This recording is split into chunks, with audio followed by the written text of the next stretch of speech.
holiday. They ain't holding no chain. Gordon's right back Cutford, and we get piggy. Bars and umbrella sun bunch, paper is down the team. Four cars side by side in a wild thrill ride with the roar of the engines leaving all doubts behind. As the wheels spin on, chasing dreams we can't hide. That's a car life where legends never die. Hello, everybody. Welcome to the 4-Wide podcast here.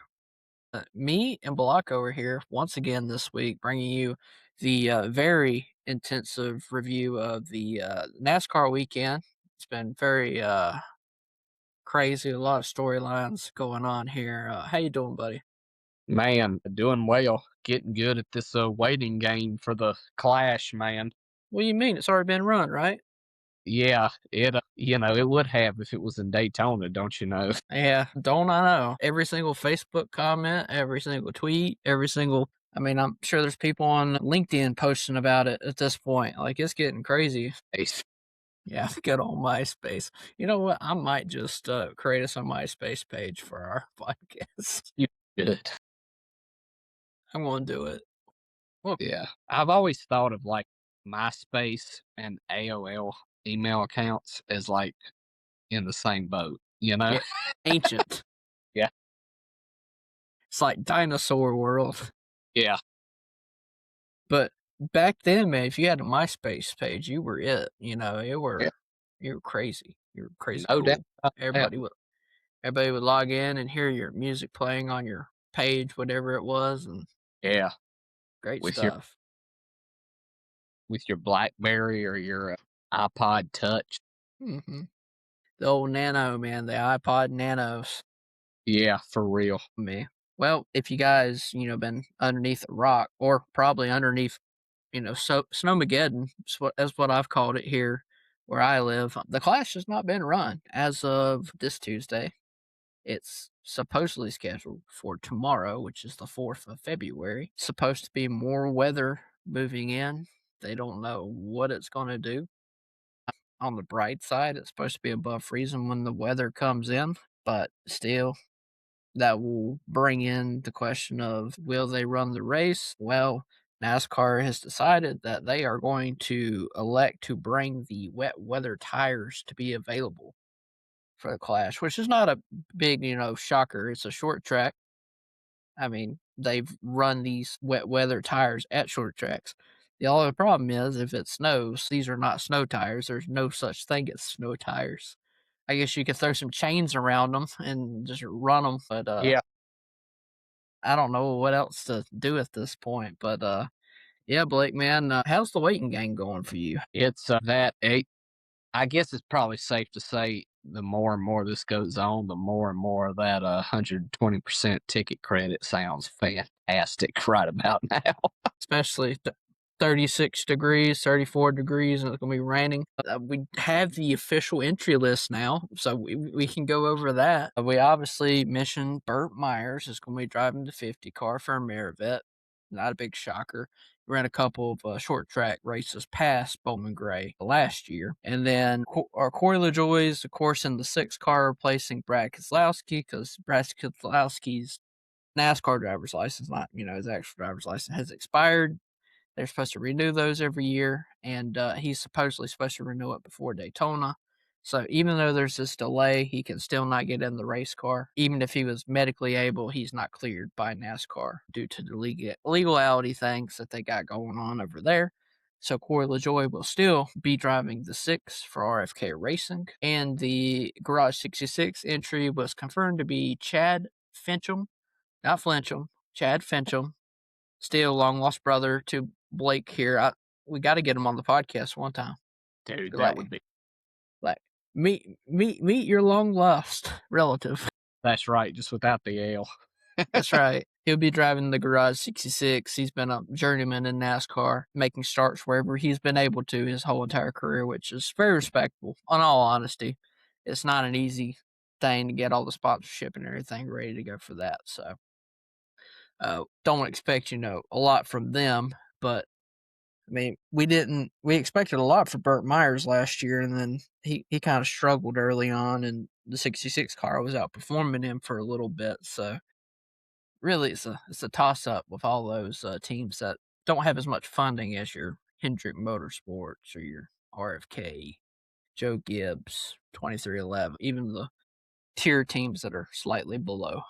So yeah, but that's officially the entry list. So we were able to go over that. That's pretty cool. I think it's just because we couldn't do it last week, so Snowmageddon happened, so we could go over the entry list before this race happened. I think that's the divine intervention needed to happen, and that's what happened, Blake. Yeah, for sure. A little bit about Bowman Gray specifically is it's not even a half a mile track. It's literally a quarter. It's 0.25 of a mile. Like, is it asphalt or concrete? It's asphalt. Okay. See, Yeah. some people don't know, man. You gotta clear it up.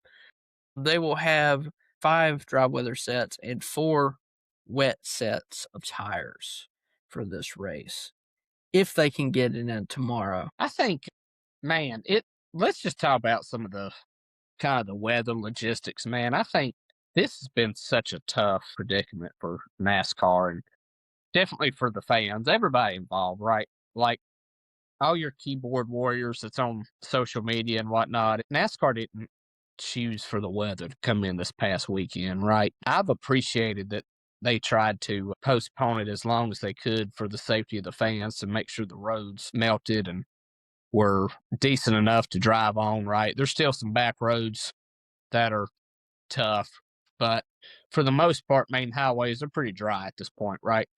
And so I think it's such a tough predicament. Like at first, I didn't like the idea of them racing on Wednesday because truly tonight, when we're recording on this Tuesday night, it would have been a fine day to do it, really. But I also get the abundance of safety. And so I do want to thank NASCAR for that, right? I think they had really, really good intentions. And so I think it's really important that like NASCAR's not trying to screw their fans here, right? I think giving them the benefit of the doubt here is so important because, and they've been upfront of like, look, if you can't make it, we understand. Here's a 100% refund or a 120% ticket credit per ticket, right?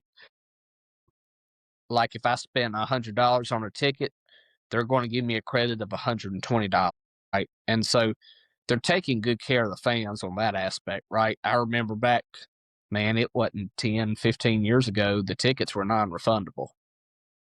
So they're doing a much better job on that aspect. I hope they're able to get the race in just what it looks like to play it safe. It might be better if they bump it up just a little bit, just from 6 to maybe 5:30, 5 o'clock maybe. I get logistics that can be tough, but it looks like they got a window to do it tomorrow. And look, if it's an exhibition race and it's rain tires, like, man, I've been to a lot of races where they had to break out the rain tires, and man, the fans go nuts whenever they break them out. I think there's a lot of unknown, unintended consequences that could create a really fun race, truly. So I think cut NASCAR some slack. In my opinion, everybody's saying like it should be in Daytona. And look, feel free to disagree. I totally understand why. So feel free to disagree. But like the whole idea of hey, it should be run in Daytona. Well, where was everybody at when it was being run in Daytona? Look at the Gluck polls from 2018 to 2020 when it was on the oval. I think there was about an average of 39% of a good race on the good race poll. You remember back in 2020, Cole, when Eric Jones won because Denny Hamlin's pushing him there at the end, 1 lap down. It was a 75-lap race. It went green for 65 laps to start out with, and it's like brutal, right? And then it was just wreck fest after wreck fest. It looked like the kind of wrecks that you see in an iRacing simulation almost, or like on like your PS5 or your Xbox. That's the kind of wrecks that were happening, and it was just a cluster. So I understand if you're the teams, like I don't want to waste 250,000 on a tore up race car for an exhibition race when there's 15, 20, 25,000 people in the stands at most. When it holds 101,500, right? That's not a good look, you know. It doesn't really scream, hey, this is like a good appetizer for the season, right? When you've got stands that are that empty. Sure, is the weather usually warmer? Yeah, but you and I know, Cole, good and well, Daytona ain't immune to a postponement because of rain, right? It's just different. Like, out of the times you and I have been to Daytona, let's break it apart. 2017, the Xfinity race was postponed to the next day. Worked for us because we got to see 2 races that day. 2018 was fine. 2019, there was weather for the Xfinity race, Cup race, rain shortened. Justin Haley won. 2021 Daytona 500, weather at the duels. And the duels weren't that great that year, just to be quite honest, right? There was weather at the 500, 20 laps in, 6 hour, 7 hour rain delay, right? 2020 to hit it good, man. That was a good year. This past year, obviously, the 500 was delayed a little bit due to rain. So, did NASCAR always handle those rain delays well? Not always. And also, too, They should have had a notification system set up for the rain delays. that's an inside joke for you listeners. But also, the problem with Daytona, like if you're in a rain delay, you're waiting at least 2.5 to 3 hours, assuming it's just a quick rain, right? So is that a short track? Is it going to be cold? Yeah, for sure. Is it warmer than what it was this weekend? Yeah, for sure. And everybody's talked for years. NASCAR, go back to your roots. And here they are going back to their roots, man. And people are still complaining, right? And I get it. It at face value, it did look kind of stupid where on Sunday they postponed it to the one day of the week where they were calling for weather. I can get why people were kind of irritated with that. But they also said it was out of an abundance of safety to wait till that day. So it's like it's give and take, right? So look, if this is all for the fans, do I like waiting? No. Do I have my own preferences about what I think should have been done? Yeah. But at the end of the day, did they call me? No. So we're just going to go and try to enjoy a race, and if it rains, then it ain't like we didn't know. We can prepare and have rain clothes, rain jackets, dress bundled up, just typical things that are really just kind of common sense to go like it is what it is. So hopefully everything will be fine. Maybe the weather will pass. I'm seeing slowly on the weather app that's on our phones, it's slowly decreasing the chance. Like at the start of today, it was like an 80% chance.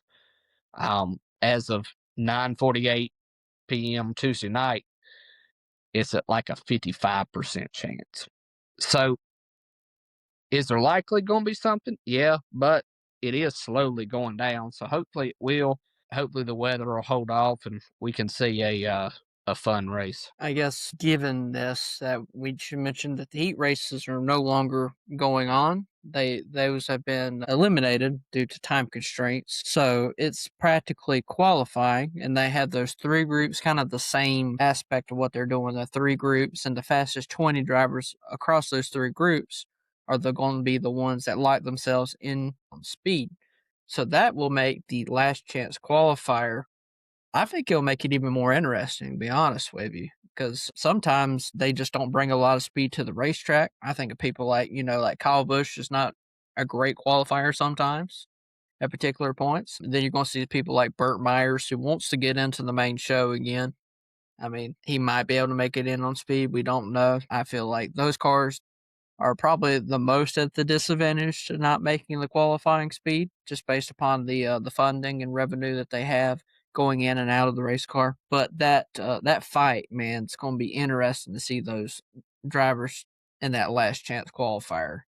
Dang Of right. course, yeah, and those top two, that's probably going to be the best race all night. Like, Very well could I'll be. make I'll make that my spicy take right there. Is I think that last chance qualifier is going to be a better race than the Clash overall. But the top two of the grid that in that last chance qualifier will move on, and all the other drivers will be left out sitting probably in snow chairs watching the race go on. So yeah, it will be quite interesting. And then you also have the points provisional still valid.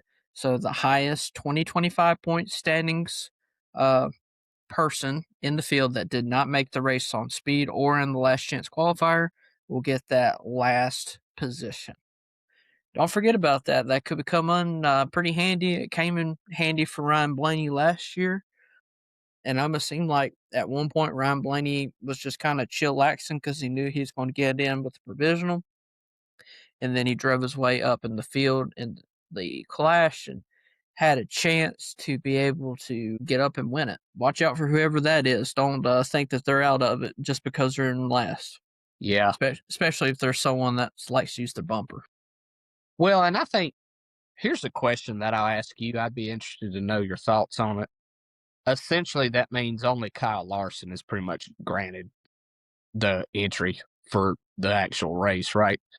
If you're Larson, because you finished first in points last year, right? Do you automatically take the provisional and save the chance of just fine tuning solely for the race, or you try to go make it, risk having to race your way in, tear up your car? What do you think you do in that scenario? I'm pretty sure they have to run. They at least have to attempt Right. the race. They can't just say, "Hey, we're going to sit in the garage," and so they could fiddle fart around essentially in the back, sure, and save their stuff. And I honestly don't like that move because you can't control what's in front of you. Right. If someone decides they're going to plow somebody and they cause a 10-car wreck and you're in the back, most of the time you're going to get it. You're going to get in it and it's not going to be good. So I don't think it's necessarily the best strategy. Now, is it a strategy? Absolutely. But for someone like Kyle Larson, that's probably going to make it in on speed alone,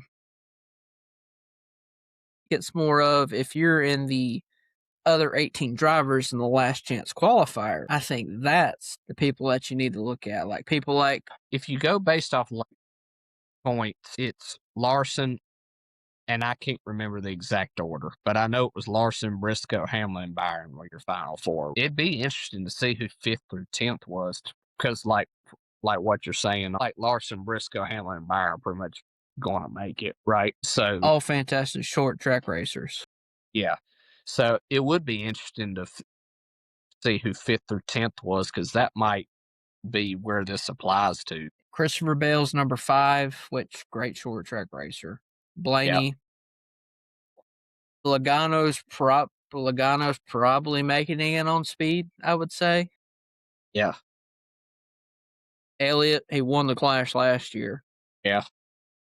Reddick's probably the first name on the points list that I'm like, I could see them, being like, well, we could just chill in the back. I got you. Interesting. I think like the top 15 of those points, you got Larson, Hamlin, Briscoe, Byron, Bell, Blaney, Logano, Elliott, Reddick, Chastain. Then you got Bubba Wallace. Then you have SVG. And then you have Bowman. The three people, Reddick, Bubba, probably short tracks can be Achilles heel for him sometimes. And then SVG, of course, just given that, oval performance is not at the top of his resume, but it's been getting better. Those would be the three, because I think, Chastain's really good at short tracks, Martinsville, races like that.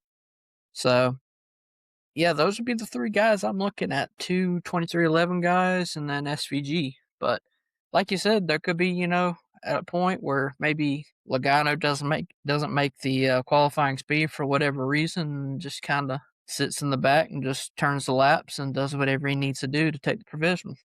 Right. That's my Interesting. thoughts. What about you, buddy? Yeah. No, I think that I'm glad we mentioned this because these are just for avid fans like you and me. It's stuff like this that we're going to be thinking about, like who are some guys to look at to take that provisional, right? I'm just going to go out on a limb, and I think I could see a world where SVG takes it, you know? Because honestly, I can't imagine a world where these top, let's see, 1, 2, 3, 4, 5, 6, 7, 8, 9, 10, 11. These top 10 or 11 guys didn't make it. I mean, you could make an argument Bubba Wallace could be iffy. Think he did fairly okay last year. He does pretty good on short tracks, you know. Yeah, I think if you're SVG, you might have I don't want to say a handout here, but it might be one of those scenarios he used it. But he did really good at the Clash last year. Turned a lot of heads. You know, I remember it was either y'all.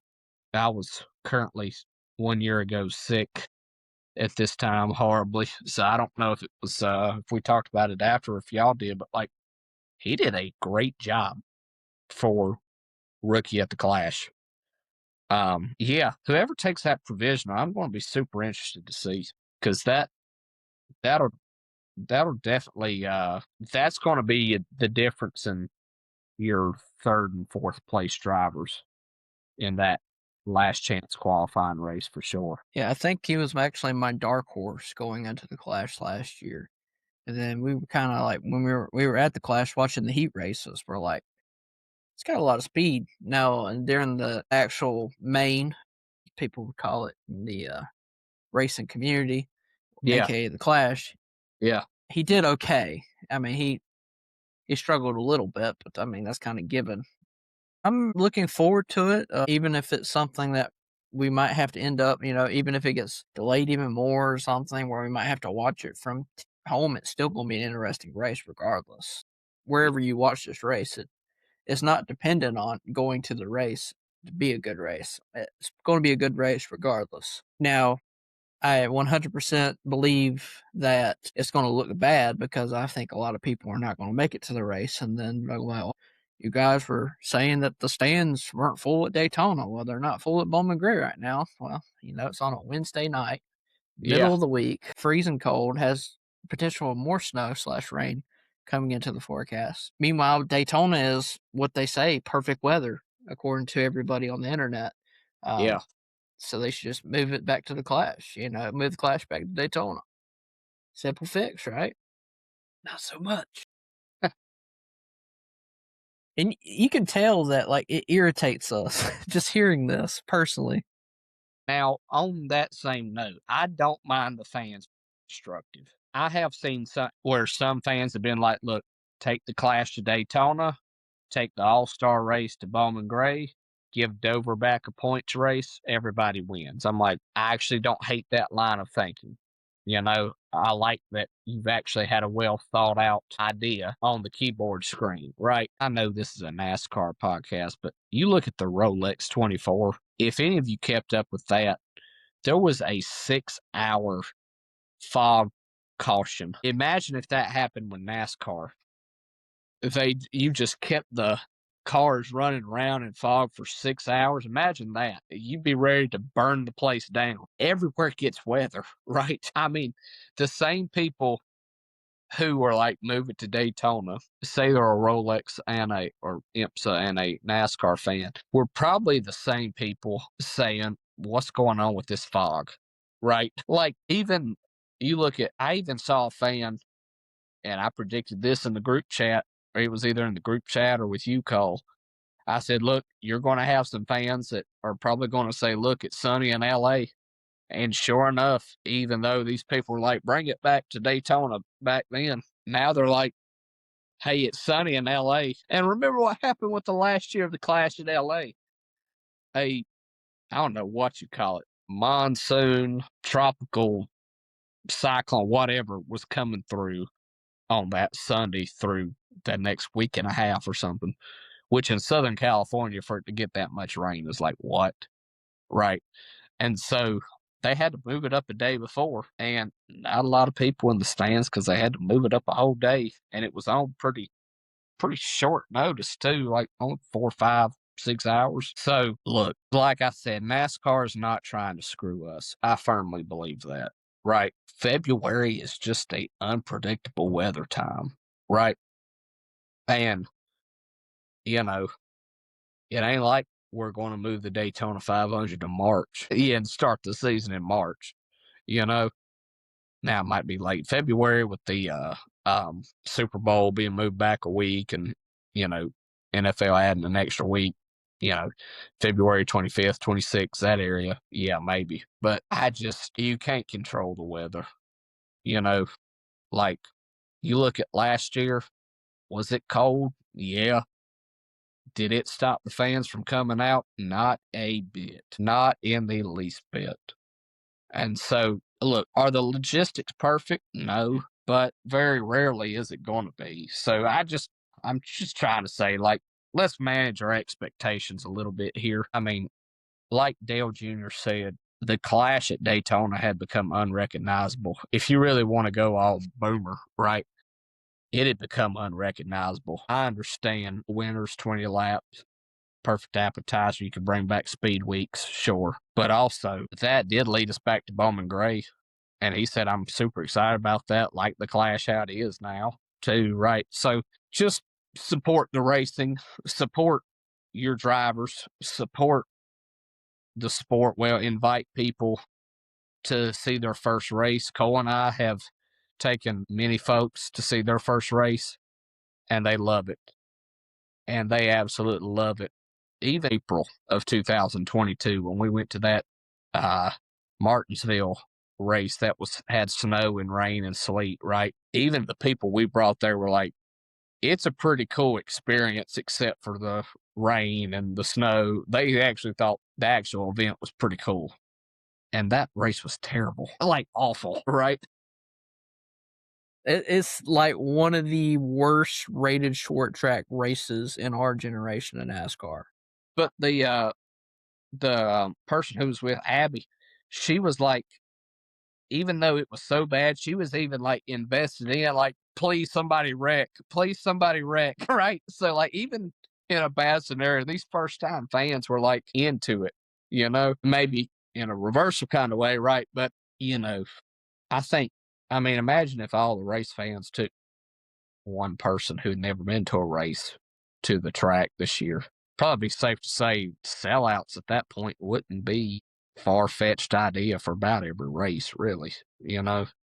But will they do it or not would be the question. You know, one thing that I will say is you can grill NASCAR, you know, about Daytona, sure, about not moving it back, or grill them about not moving it forward, you know, maybe make Bowman Gray race on a Friday night or something where they would have missed a lot more of this weather, or Thursday, moved it up. Kind of like how me, Blake, were talking about with the Clash. They moved up the Clash at LA one year because there was some impending rain coming, and they moved it up so they could avoid this, you know.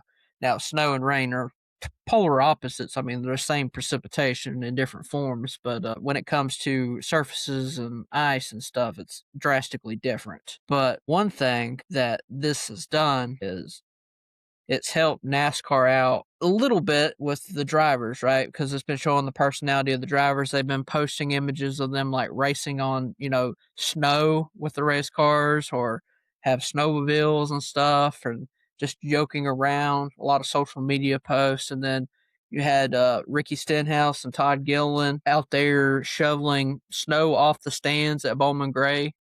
Um, Interacting with the community of Winston-Salem, helping out.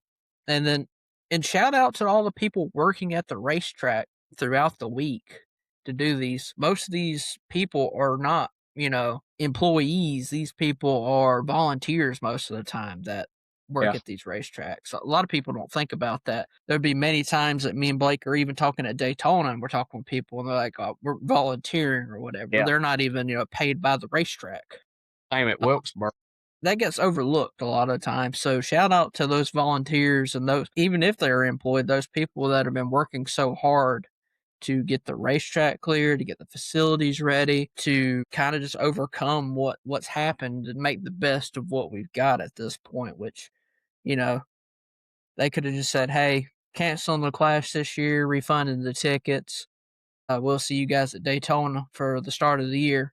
They could have fully done that, but they have went above and beyond trying to at least get this race done for maybe not necessarily just, Winston-Salem, but for the whole NASCAR community and all the people that have planned out that they're going to come to this racetrack. And now, how many people will actually show up, we don't know. But at the end of the day, they've at least made sure that the facility is ready to have people come to the racetrack. Well, Plus, if there's less people, that means the tram system will be a little bit easier to get on. yeah. And I've seen some people too say, look, I couldn't make Sunday, but I can make Wednesday. And I've seen a few people over social medias and whatnot say, yeah, I went ahead and bought my ticket. I know that there's weather, but we're going to try it out. And kudos to them, right? And like I said, it's different times. I understand 15, 20 years ago when the tickets were non-refundable. I get the anger with something like this, right? But man, at the end of the day, like to get 120% credit if you can't make it, like I'm not saying they're giving you incentive not to go, but I'm just saying you take just in theory, I don't know what 120% of 80 is. Is that $100? Is that right? Maybe close to something like that. Sure. Yeah. Redneck math. Go. Yeah. Redneck math, right? You could buy about anywhere from 2 to 4 tickets at Richmond if you have multiple tickets, or multiple tickets at Martinsville, multiple tickets at Darlington, right? Especially because that credit's good for Truck, Xfinity, and Cup, right? All except for the Daytona 500 and Homestead, right? But think about it, if you're going to, now I don't know if it's just Cup for Homestead, but think about if you're already going to Homestead and you want to add on a weekend, you could technically get free tickets if it works that way to O'Reilly Auto Parts Series Championship and the trucks. So there's a lot of ways to where you can almost add on, take a little bit of a loss now, but you can have a lot more gain to go to more multiple races in the year. Yeah. I mean, I think it's just like you said, it's great that NASCAR's changed their policy about tickets where they're not so like drastic with everything. They're a lot more accommodating, especially, do you see NFL stadiums probably doing this most of the time? Probably heck no, they probably run off of that ticket revenue and say frick it. And we won't even get to the point of talking about how to buy NFL tickets, you need a license to buy tickets at that particular stadium, and then you have to buy the tickets on top of that. Yeah. It's crazy how the NFL works with tickets. It's Yeah. I remember my sports management class explaining it to me, and I'm like, what the frick is going on? Yeah. But it's like, even with the Clash, they're like, yeah, they're only moving it for greed. I'm like, what? 120% credit? They are literally losing money by doing that, or refunding your money. What is greedy about that? They said we want fans here. I mean, what do you want them to say? Piss on the fans? To heck with all you. We don't want you here. Let's throw it back to COVID. It's just like, golly, it's ridiculous. Some of the criticisms. I mean, there's fair critiques for this week. Don't get me wrong. I'll give you an example. They've condensed Saturday and Sunday into one day, right? But they're not going to allow Saturday parking tickets to be honored for this week, right? So there's a little bit of a struggle there, right? But look, I can get my $55 back, or I can apply that to another ticket, So they're being fair with, even though because logically to me, it's like, well, if I got to buy another $55 parking pass for today, I could just use the $55 one that I've already paid you and just use both of them. Like I know S and my tracks, a lot of times they'll be like, look, if there's a double header that day, your truck ticket is good for the cup race. Your cup race is good for the truck ticket. They'll do stuff like that. I think there could have been a little bit of a better way of going about that, but at the end of the day, it's all going to even out, right? I'll just get a refund on it, pay for the Sunday one, and it's still even, you know? So, it's stuff like that is a little could take or leave, but it's small stuff. I mean, yeah. Yeah, I think at the end of the day, they've done majority good. We could definitely say that, like, minuscule things that they've kind of improved on for sure. But at the end of the day, I think NASCAR did what they could. The city of Winston-Salem did what they could, and they're just trying to put on this event that ultimately will bring great revenue for both of them, for Winston-Salem in general, plus the racetrack, plus NASCAR. I think it's just a win-win regardless if they can get a race in at whatever time, no matter how many people show up. I think it'll be Yeah. good for them. And I hope it doesn't hurt the future of the Clash for next year there. If they were planning to go ahead and run the race again next year up there, I hope that's not a drastic factor where they change it, where they go to a different track. Like, then they go to a more crappier track, like, I don't know, like a Las Vegas or something stupid, Like, I could expect something crazy. I mean, they literally moved it from Daytona to LA before. I could see them moving it to, like some random racetrack that we've never heard of that, International. yeah. It ain't far fetched. They've talked about it, like, and guess what? When that race is in Brazil one year, they're all going to be wishing it was back in Bowman Gray. You heard it first here on the Four Wide podcast. That's right. We make predictions out here like Yeah. crazy. Like I said, at the end of the day, we're gonna enjoy the race regardless where you're at. Make sure you tune in. It's gonna be a heck of a race. Especially try to check that. If you can't see the main, at least try to watch the qualifying race. Last chance qualifier is gonna be a barn burner for sure. Yeah, it is. Last year it was really decent, but I think this year with the way that the heat races have changed where they're not doing them, I think it's going to raise the bar even more because there's going to be a lot of people that want to get into this race and they're willing to do whatever they got to get into this race. And Yeah. that might make a few people mad. And I ain't going to say anything, but 2 days ago it was a full moon here. So there might be still a moon cycle going on with that full moon. So Yeah, that's right. might see some Bank of America action Yeah. from our past reunite with some different people. But to conclude, we got a little exciting news I'll let Blake announce here in a second.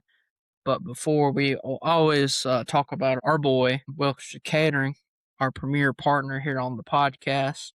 They've been snowed in just like the rest of us, man, for what I've been hearing. I know that they did a little drop before the big snowstorm came. They had like a nice ham and cheese sliders with the honey mustard in them. I love, I love, love, love those things, especially during Christmas time when it's cold. A great treat. And then they had like a pimento cheese dip, which I love pimento cheese, man. Yeah. I cannot get enough of this pimento cheese. So I'd imagine whatever they make must be just on a different scale of pimento cheese that I've never had in my life before. I know they've been out and about now supporting their local businesses, just like they support our podcast. They support all kinds of their regional chains around them, which is really important. I mean, it's a very like grassroots thing. We talk about how much grassroots racing matters to us. Supporting your local businesses is just as grassroots as it can get. So, yeah, we are very happy to have Kyle back this year as a premier partner. We're looking to do a lot of things this year, and having someone that's willing to put their name and their brand on the line for us based upon the content that we've provided for the last year and moving into this year, starting off really well with a couple of interviews and lining up some more people. And of course, not having a couple of our guys on for certain reasons were scheduling has become a little bit of an issue. Just to have, every week come in, talk about the news, talk about NASCAR, and enjoying the races. I mean, it's fantastic. But I'm just waiting for Blake to get back on, so I just keep jabbing here. So it's fantastic to be here with you guys once again. Of course, as always, check out all social media handles at 4Y Pod. We haven't posted anything here lately. Definitely going to be starting back once season starts, but I just kind of took a little hiatus from that. But we will be posting up stuff on the social media this weekend. If I make it to the event, I'm going to take my camera and we're going to do a vlog. We're going to see what we can do. We got a brand new camera for Christmas. Make a little vlog that we'll start putting on the YouTube channel, which is 4 Wide Pod as well. Some people watch the podcast on YouTube. If you listen to the podcast, you can go over on the YouTube channel and subscribe. And if you watch the YouTube channel, you can go on Spotify and leave us a rating, or Apple Podcast or Stitcher or whatever the crap you listen to the podcast on, pretty much wherever you can. There's a little place where you can put a star, put whatever stars you like. Most people so far have put 5 stars, which we're really appreciative of. But even if it's a 2 or 3 star, at the end of the day, just gives us feedback to improve. That's all you can ask for. But Mr. Balaco, I will leave the last announcement to you, and we will rock and roll. Yeah, super excited. We got NASCAR regional driver at its roots, Austin Walters, coming on next week. He's a local Tennessee guy. From what it looks like, a regional driver from there. So super excited to have him on. He's making a few ARCA starts this year, and really excited to talk to him, see how fans can best support him, and how to follow him and how to encourage him on his racing journey. So super excited about him coming on. Absolutely love these ARCA guys. I gotta say, when it comes to fan engagement, I ain't lying, guys. These ARCA guys have what it takes to do that. These guys are really good with the fans. So super excited about that. And still working out a date with Alex Club, just a technology mishap there. We're working that out, so we hadn't forgot about that promise that we did. But yeah, we got ARCA driver Austin Walters coming on next week.